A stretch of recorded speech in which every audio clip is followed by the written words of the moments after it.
ရှင်ဘယ်ရောက်နေရလဲညိုလဲပြပြကျမရှိကိုနေ့တိုင်းရှာနေခဲ့တာ secret တွေဖိတောက်နေခဲ့ရပဲလားရှင်မြဝင်လည်းမသားရဒီပလင်ချိတ်လို့စူစမ်းမှာကျမရှင့်အတွက်အကုန်ဖြည့်ဆည်းပေးမှာအော်ကျမရင်ခွင်နေဆိုတဲ့စကားရှင်ကမိမပြတ်တာလာတယ်လားဒါဖြင့်ပတ်ဝန်းကျင်ရဲ့စကားတွေကိုကျမယုံရတော့မှလားညိုလဲပြပြကျမပေးတဲ့အသက်ပြားတွေလဲရှင်လက်ခံခဲ့ရပဲမလားဘာမှလဲရှင်သိခါငိုရှိုက်လို့ညီးရကျမပခုံးပေါ်မှာရှင်မာယာရနဲ့ကျမကိုတိမ့်ပိုက်လို့မဝသေးဘူးလားညိုလဲပြပြ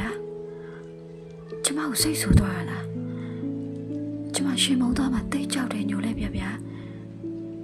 ရှင်နှလုံးသားရဲ့တောက်တွေမှာကင်းဆောင်ချင်တာလို့ဆိုတော့ရှင်ကျမကိုမခုရီကိုပြုံးပြလာတာကျမရှင့်အတွက်ပဲညိုလဲပြပြ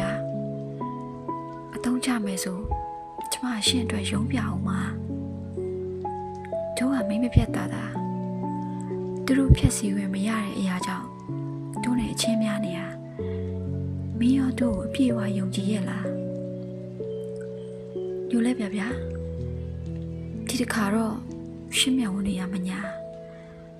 တနာစရာပါလားဒါနဲ့မြမိမပြတ်လို့တမုတ်ချရောလား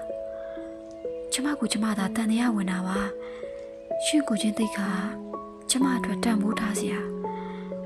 ကျမလူသားဆန်တဲ့လူတစ်ယောက်ပါရှင်းမြဝင်တွေမှာနှစ်တာကျမသဘောကျတာရှင်းမြဝင်လဲပြပြဒီနေ့အတွက်အသက်ပြပါညိုလဲပြပြရှင်ကျမကိုညင်းတာလားပခုံးငါးကဆိုရလားညိုလဲပြပြရဲ့ကျမကိုဖုံးမထားစမ်းပါနဲ့